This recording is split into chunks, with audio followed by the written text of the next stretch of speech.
As the days stretched into months aboard the International Space Station, ISS, Sunita Williams began to feel the psychological toll of the unknown pressing down on her. While the daily routines of scientific research, exercise, and maintenance tasks provided structure, there were long, quiet hours when her mind drifted. In those moments, the uncertainty surrounding their return became an unbearable weight. The technical issues with the Boeing Starliner seemed more complicated with each update from the ground. Engineers at NASA and Boeing worked tirelessly to diagnose and resolve the spacecraft's thruster failures and helium leaks. Every few weeks, Suni and Butch would receive a hopeful message. "We're close to a solution." Yet each time a new complication arose, delaying their return indefinitely. Suni's optimism, one of her defining traits, began to waver. Nights on the ISS were strange and disorienting. Without a traditional day-night cycle, the station experienced 16 sunrises and sunsets every 24 hours. While others found comfort in the repetition, for Suni, those fleeting moments of darkness became a metaphor for her mental state.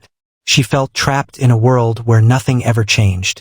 One evening, floating by the cupola, a 7-windowed observatory offering a breathtaking view of Earth, Suni allowed herself to stare down at the planet in silence. She spotted a hurricane swirling in the Atlantic, its spiraling bands of clouds stretching for hundreds of miles. Her thoughts drifted to her family back in Houston. Were they safe? Had the storm disrupted their lives? "I feel so far away," she whispered to herself. In a rare personal message sent to the ground, she shared her growing frustration with NASA's psychological support team. "I know I signed up for this," she wrote, "but there are moments when I wonder if I'll ever make it home. I'm trying to stay strong for Butch and the crew, but there are nights when I can't sleep. I just float and think about everything I'm missing." The reply came hours later. "You're doing better than you realize. We see your strength every day. Lean on the team, you don't have to carry this alone." But that was easier said than done. The pressure mounts. To distract herself, Suni threw herself into work. She took on extra shifts assisting with biological experiments on microgravity's effects on human cells. She meticulously documented every observation, filling digital logs with reports that would be analyzed long after she returned. If she returned, still there were cracks forming in her composure. One day, during a routine systems check, a simple miscalculation triggered a minor alarm. It wasn't a serious error, easily corrected, but Suni's reaction startled everyone. "Damn it!" she snapped, slamming her gloved hand against the nearest panel. Butch, usually the calmer of the two, floated over. "Hey, it's okay," he said softly. "We'll fix it. Don't let this place get to you." Suni exhaled sharply, the tension visible in her clenched jaw. "I know," she admitted, her voice softer. I don't know how much longer I can do this." The crew rallied around her, offering support in their own quiet ways. Russian cosmonaut Ivan, known for his dry humor, shared a playlist of old Earth songs. "Music makes the soul feel free," he said with a smile. But even music couldn't drown out the gnawing anxiety inside her. A glimpse of darkness. Weeks later, a serious systems malfunction thrust the entire crew into an emergency protocol. The carbon dioxide scrubbers vital for filtering breathable air began to fail. Without functioning scrubbers, carbon dioxide levels could rise dangerously, leading to headaches, dizziness, and eventually, unconsciousness. Suni and Butch worked side by side for hours, manually adjusting valves and reprogramming systems while following real-time instructions from mission control. The temperature inside the station climbed as the malfunction forced the life support systems to work overtime. Sweat pooled on Suni's forehead, floating away in glistening droplets in the zero-gravity environment.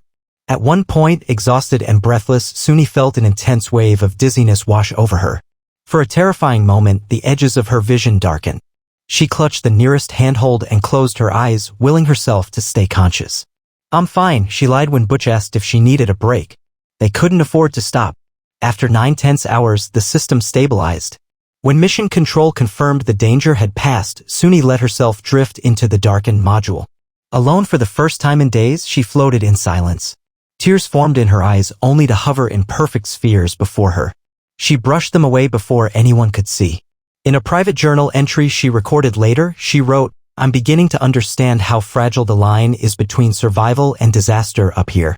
If we can't return soon, I don't know how much more of this my mind and body can take. Despite the exhaustion, she forced herself to keep moving forward. She had to. The only way out of the darkness was through it. A promise to herself. Weeks later, Suni stood once again by the cupola, watching Earth rotate below. The lights of cities twinkled like stars against the blackness.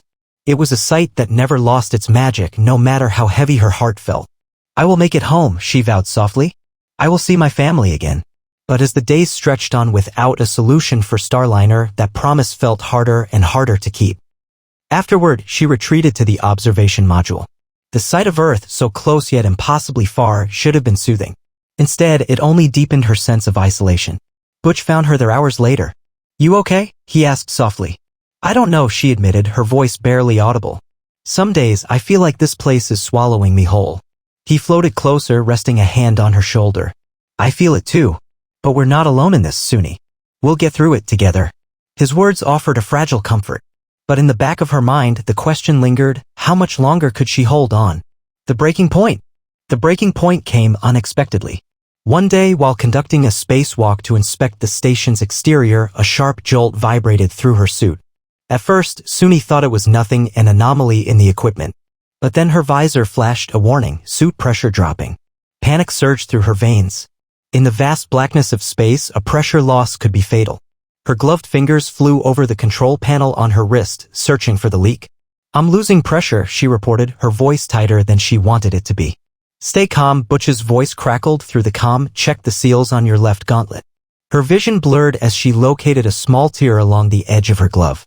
With shaking hands, she deployed an emergency patch, pressing it firmly against the breach. The alarm subsided, but her pulse still pounded in her ears. By the time she re-entered the airlock, her body trembled from exhaustion and adrenaline. For the first time in her career, she allowed herself to feel fear, not just for her life, but for the terrifying possibility that she might never escape the ISS. That night, she didn't sleep. Instead, she wrote a message to Mission Control, a message she never intended to send. I'm doing everything I can to stay strong, but I'm struggling. I know the team is working hard to get us home, and I trust you. But I'm scared. I don't know how much longer I can do this. She deleted the message before sending it. Astronauts didn't break. Not officially. A spark of hope. The next morning brought unexpected news. NASA had approved an emergency contingency plan. SpaceX's Dragon capsule would be fast-tracked to retrieve her and Butch. It wasn't a perfect solution. The new capsule was still undergoing final safety checks, but it was the first real sign that their nightmare might be ending. When Suni heard the news, she felt a strange mix of relief and caution. After so many false hopes, she was afraid to believe this might be real. But when Butch met her gaze across the module, his usual grin returned. Looks like we're finally going home, he said. For the first time in months, Sunita Williams allowed herself to believe it. The announcement of their rescue mission should have lifted the weight off Sunita's shoulders, but the days leading up to the SpaceX Dragon's arrival proved to be some of the most challenging yet. The station's systems, already strained from their extended stay, began to show signs of deeper wear. Every day, there was a new issue to troubleshoot: faulty temperature regulators, glitches in the communication array, even a minor power surge that briefly shut down part of the station's life support grid. Suni barely had time to process the news before she was thrust back into survival mode. The mental exhaustion was harder to push through than the physical fatigue. Floating through the cramped modules, she felt like a ghost, drifting between tasks, her mind weighed down by the possibility that something might still go wrong. Each time she floated by the cupola, Earth seemed a little farther away. One night, as the crew prepared for the Dragon capsule's arrival, Suni found herself alone in the Columbus module, staring at the blinking lights on a diagnostics panel.